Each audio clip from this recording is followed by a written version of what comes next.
बिस्मिल्लाहिर्रहमानिर्रहीम। अस्सलाम वालेकुम। चाय की छन्नी साफ करने का तरीका। तो अब अगर छन्नी में जिद्दी से जिद्दी गंदगी जम भी जाए तो चुटकियों में साफ होगी। चाय की छन्नी अक्सर बहुत गंदी हो जाती है।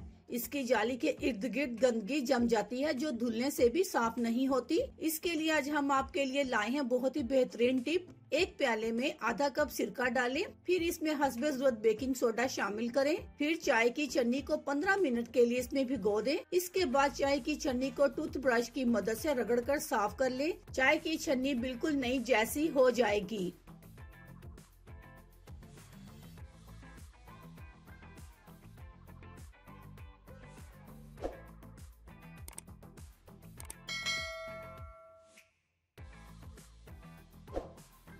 अगर आपको हमारी वीडियो अच्छी लग रही है तो हमारी वीडियोस को लाइक करें और अपने सब दोस्तों से शेयर करें और साथ हमारे चैनल ऑनलाइन रेमेडीज को सब्सक्राइब करना ना भूलिएगा। मिलती हूँ मैं आपको एक नई वीडियो के साथ, तब तक के लिए अल्लाह हाफिज।